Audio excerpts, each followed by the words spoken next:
Hey to all those seeking vibrant health, it's Dr. Rachel Northern, and today I'm talking about sports injuries or injury prevention, and it's similar to topics I've covered before. So we're going to go ahead and start. How to prevent. Well, first off, most people don't think about prevention, unfortunately, until they've already had an injury. So anytime, what good way is prevention is pay attention to pain. What is pain? Pain, I think, is pay attention. Pay attention to what your body's saying. If you're just starting to feel some twinges, if you're exercising and you feel a twinge, then stop. I love those instructors and exercise classes that say, listen to your body. Don't compete with everybody else. Listen to yourself. Everyone is different. And so if you feel something that doesn't feel right, then you need to stop doing it. You can always do some alternative exercise while other people are doing the routine that the instructor is doing. This goes for any exercise class or even when you're by yourself, especially if you're exercising by yourself and you're watching a video. So don't push yourself because somebody is not monitoring you if you're watching a video. So pay attention to your body. If it doesn't feel right, then stop.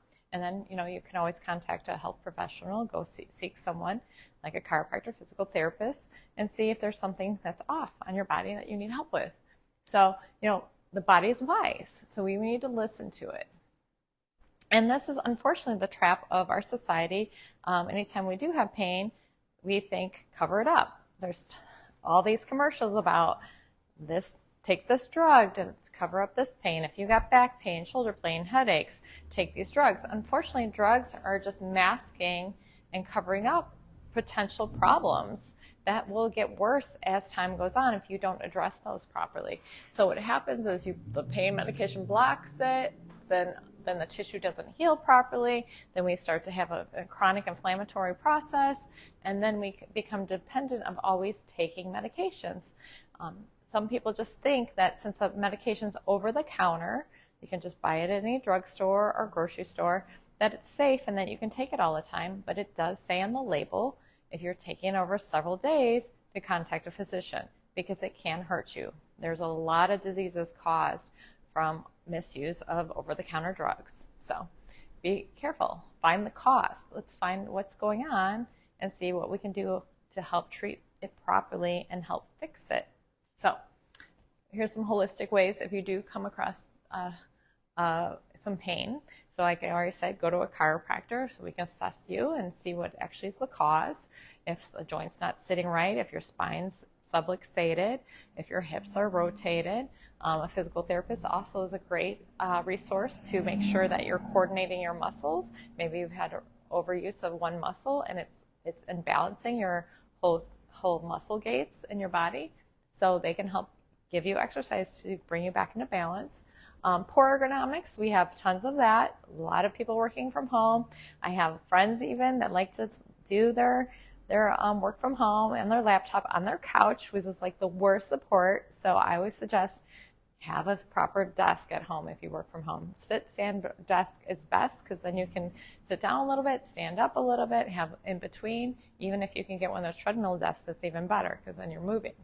So pay attention to your posture. Let's make sure we correct what's causing repetitive issues. Other ways you can help yourself is making sure you have adequate omega-3s. We should at least have 2,000 milligrams of omega-3s a day, and those are fish oil, flaxseed oil, walnuts. There's a lot of things that you can get naturally. You can research that. I have lots of talks on that if you want to go back to some of my other videos. Boswellia serrata is another herb, commonly known as frankincense. This is a natural anti-inflammatory. But again, if you're keep inflaming, you want to see what the cause is. But that can bring some inflammation down. Turmeric is another natural anti-inflammatory. Also icing, taping. I tend to have repetitive issues from gesting. I've been in practice over 20 years now, and sometimes I have to tape my wrist when I've worked too much, and now I've found my sweet spot of how much adjustments I can do in a week, and now I try to make sure I stay within that limit. Again, paying attention to my body of what my threshold is. So yourself, you should pay attention. So other tips, making sure you're doing a variety of different exercise, mix it up. I've been exercising for many years, and I know I have some of my favorites I always like to go back to, and occasionally I'll hire a new trainer to mix it up a little bit. But even after working with a trainer a lot, they kind of have their favorites that they always like to go back to in their cycle. So it's good to maybe change up videos, change up your trainers, change up whatever ways you're doing it, making sure you're getting strength training, stretching, cardio, all those things involved. Diversify those is very beneficial for the body. And make sure you're practicing balance. Yoga, I love doing yoga. Tai Chi is really great for balancing and coordinating the body and for teaching your spatial awareness. I recently, in the last 2 years, been rebounding. That's really been helping not just my muscles and tonifying and certain muscle groups, but also just strengthening my connective tissue and in all my areas. So it's been very beneficial there. And the lymph drainage, it's very helpful for your immune system. So there's a lot of things you can do to help with all those. And then my one thing, side note, like about over a decade ago, they said traditional sit-ups are not the greatest, actually. So I don't really recommend them. I've had a lot of people have had problems with causing like a hyoidal hernia if they're weak here, especially if people have mamas that have many babies and they have maybe a weak abdominal wall. So I tell people I really love more doing your planks, side planks, to just strengthen the core, pelvic lifts, where you're not cranking on your neck and pushing up, because most people don't do sit-ups properly, and then they're causing bad biomechanics and problems with that. Other tips are making sure you warm up. So I have so many people go in cold to exercise. So if you maybe do a little walking, I like, static stretching, moving your body around a little bit, warm up a little bit before you, before you do some weightlifting, really activating those muscles, warm up, and then cool down, making sure that you're stretching. Those are where you do more of those long holding stretches. Research shows that a good stretch takes at least 15 to 20 seconds. So I get really frustrated when I watch some people that, go to coaching practices and all these sports out there now in the football fields, and the coaches have them stretch, but they're like holding it for like 2 seconds. They're like, okay, next. I'm like, that's not enough. You got to make sure you hold it for at least that 15 count. So it's worth it. And there is some data showing when you do that, there's less injuries in those players. So if you're a coach, hold it longer, okay? You can't, all it can do is benefit. So I know they want to get into those drills, but okay, what else? Warm-ups.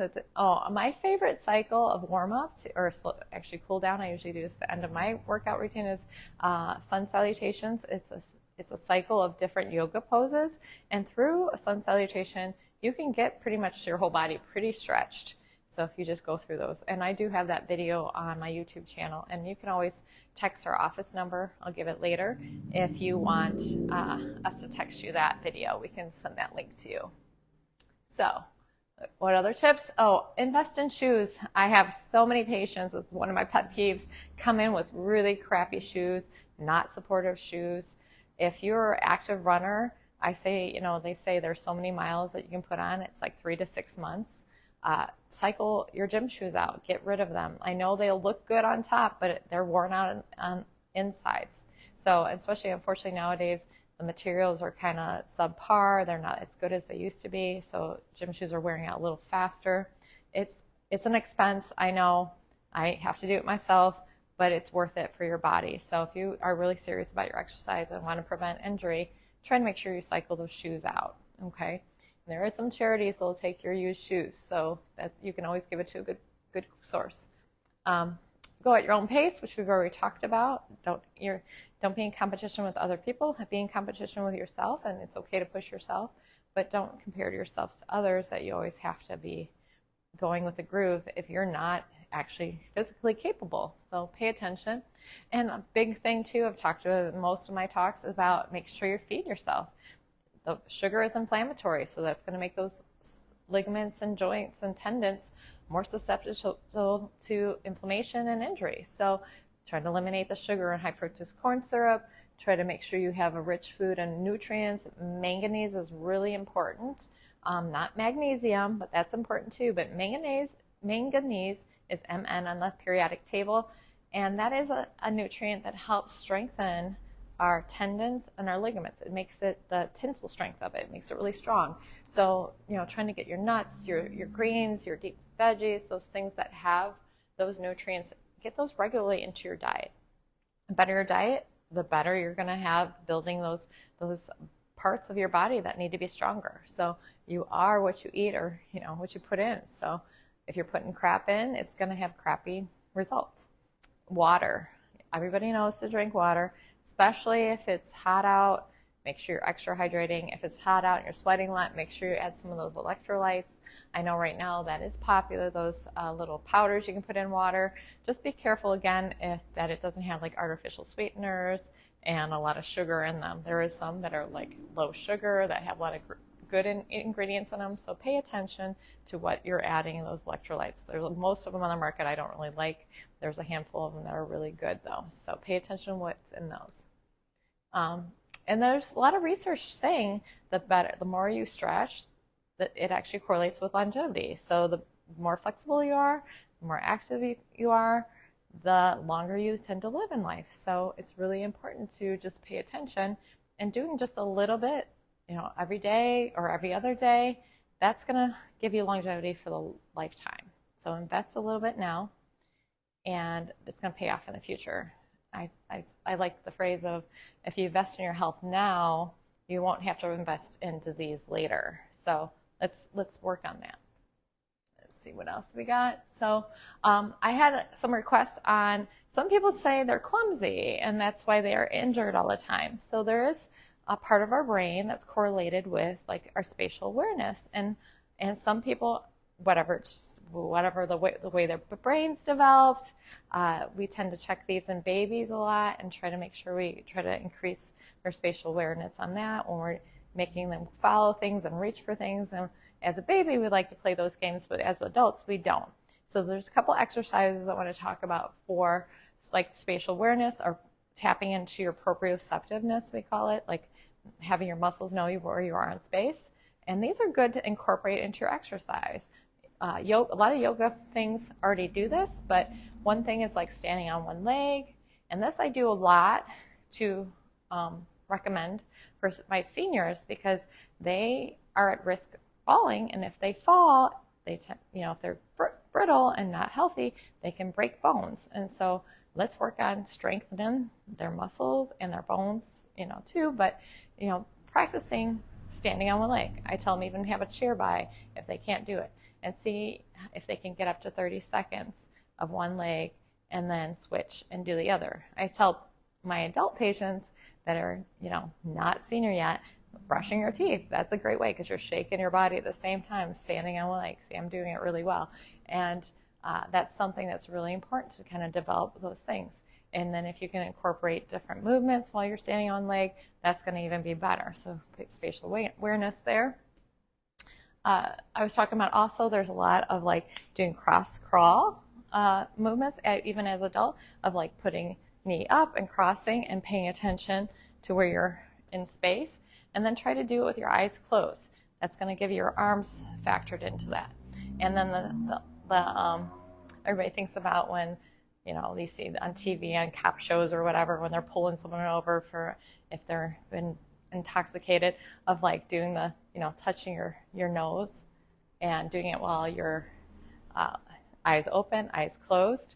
Those things are really good for just doing that in your brain. So activating your brain. So if you tend to know you're clumsy, or maybe even you have a kid that you think is clumsy, it might be just because that part of their brain needs to be strengthened, and give some physical activity engaged in that, and just try to do that regularly. So, and then another one is just walking a line. So again, I always think of the cop shows, but trying to do that, and try to do it with your eyes closed. If you can try to do several steps in a row on a line and open your eyes and see that you're veered off, then that's telling you your brain is not really registering really well on your outside environment. So that's something to practice actually working on. So these are little things to help kind of tune in your body. There's a ton of other spatial awareness exercises you can do. These are just ones that are kind of simple that you can incorporate into your exercise routine. All right, so that's what I have today for this. If you have any questions, you can always text our office number, 815-344-0113.